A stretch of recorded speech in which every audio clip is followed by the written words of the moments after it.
Hey guys, how's it going? Chess back again with another episode of Dortmund Career Mode. Now we're into episode number 9 now, back to Champions League action after some decent cup games in the last episode, but not overly decent league performances. Definitely need to raise our overall standard. We're coming up against Benfica in this one. They've recently lost 2-1 to Chelsea, which does put us top of the group after 3 games. We're halfway through, and after a win against Malaga and 2 1-all draws against Benfica and Chelsea, we do sit top of the group, as we've said. So, hoping to build on this one, especially considering we were at home. But Benfica were nowhere near the side they were back in the early stages of the group stage. They were a completely different side. They kept the ball a lot better. They created more chances.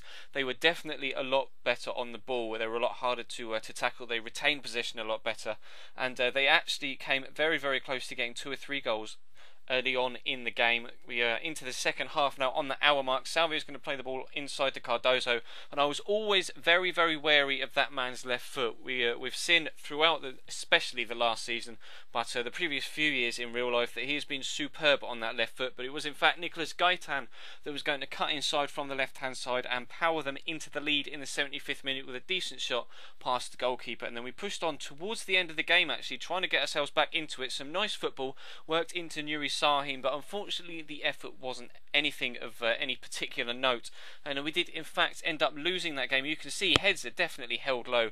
Really disappointed to not bring anything out of that game, but we are back to league action, and again the fixture list has not been very kind at all. We're playing Sunday and then Tuesday. It's horrible, the fixture list at the minute. We come into this first game with a full strength 11 at home against Stuttgart.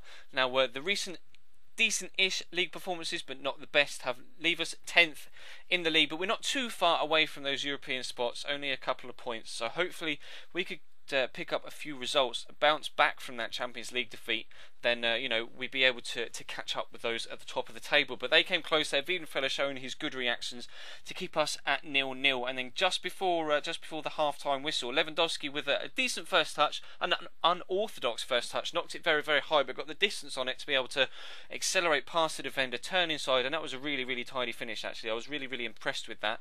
It was one that you really shouldn't expect the keeper to be able to let that go across him into the bottom of the net. But as you can see from the stats, an awful game to play. That was our only chance of the first half, and they only had 2 efforts of their own, one of which was off target, and the other one we saw early on, which was that header. So just a horrible game to play in, actually, and I'm really, really finding it difficult to play with this Borussia Dortmund side. I know we've covered it before, that this particular side don't suit my natural style of play. They're more counter-attack, literally break as fast as possible from back to front and try and catch the team with some gaps in the defence, and that really isn't my preferred style of football. I much prefer taking a slower, shorter pass-based approach, where you just kind of play those small passes in little triangles and try and work the space rather than just racing at them.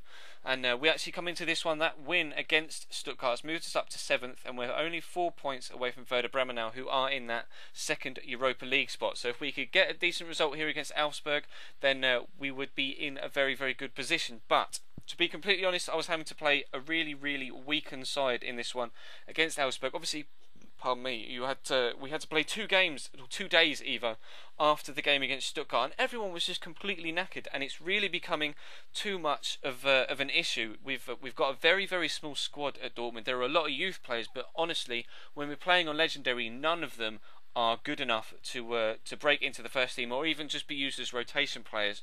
You've got Bittencourt and Leitner, and they're really the only 2 youth players that I can use to rotate in. So I'm really finding it difficult, guys. I'm not going to lie to you. On Legendary, this is being really, really hard, having to play with a team that I just don't feel very well playing with. So it's going to be a case of grinding our way to January, and I think I'm just gonna bite the bullet and sell Mario Götze or Lewandowski or Marco Reus. I'm leaning towards Götze because he doesn't start for me, although I may change. Someone mentioned in the comments, actually, maybe trying a 4-4-1-1 and have Götze and Gundogan in the middle with Reus sat behind Lewandowski. So I will try that for the next episode.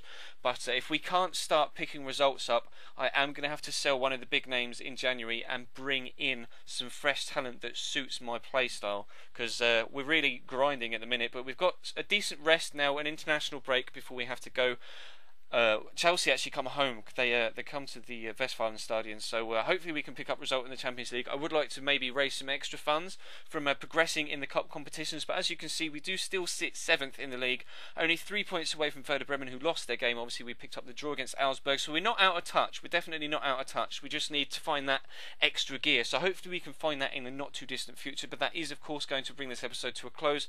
Thank you very much for watching, guys. Please do feel free to leave the video a like if you could be so kind. The support recently has been absolutely superb.